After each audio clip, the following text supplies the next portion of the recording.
Donald Trump is owned by the very same interests that own the U.S. Congress, and the policies are to continue to destroy the Middle East. Right. I do believe that they're going to head into Syria and go ahead and bring in U.S. troops, and a lot of those U.S. troops who saw what happened with Syria in the last couple of weeks came out and made some amazing YouTube videos and said, what the hell are you doing, Donald Trump? So for me, and aside from that, the United States never fights anybody who can fight back. True. We're cowards. We don't pick on people who can fight back. If Iraq taught the world anything, it is, and Libya for that matter, giving up its nuclear program, the world has been taught, if you want to avoid the empire's wrath, make sure you arm yourself to the teeth, because disarming yourself is not going to serve any protection at all.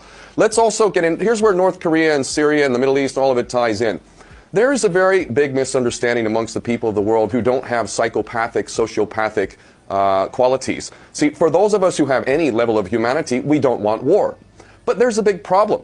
Those who are in charge actually have a major incentive to have war. It seemed that people in World War II realized, especially with Hiroshima and Nagasaki, that we could not do this a third time. But apparently we've been cast under another spell and seem to forget that we do have the capacity to destroy this planet. Now, those of us who have any kind of sanity and humanity realize the dangers of this, but those who are running the world through the control of finance have a major incentive to incite war, because more important than the money that they control is the most important parameter of a tyrannical system, a tiny minority ruling over the masses. And that principle is you will never be able to rule people if you cannot divide them. So you must divide them. What divides people more than anything else? War, mass murder, horrendous crimes, torture. Things like that are good in the view of a banker. There's 100,000 victims in Iran from the chemical weapons that Saddam Hussein used with the aid of the CIA. This is a matter of public record. Let us remember how he was our favorite little attack dog in the Middle East, and that we had to attack Iran for having the audacity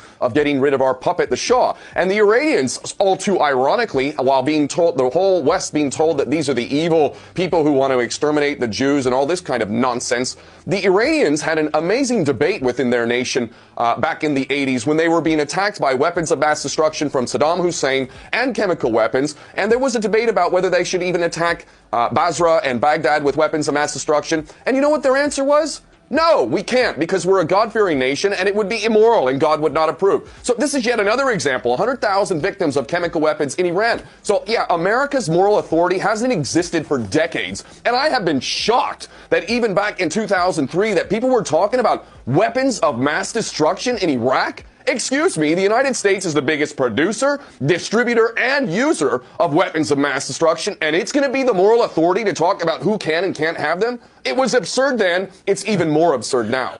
You see, what Ken said there is something many of us have known deep down for a long time. We believed Donald Trump was different. We thought he wasn't owned, that he was a man who would stand up to the system and speak for the people.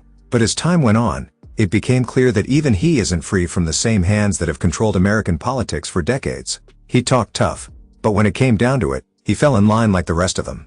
And for many who believed in him, that's a real disappointment. Ken also spoke about how America chooses its fights.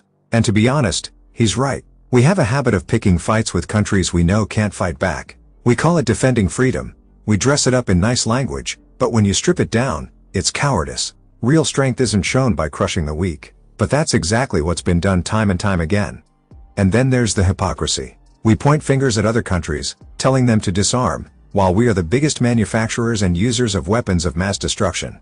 How can we talk about peace while we keep stockpiling tools of war? It doesn't make sense. We can't claim the moral high ground when we don't live by the same rules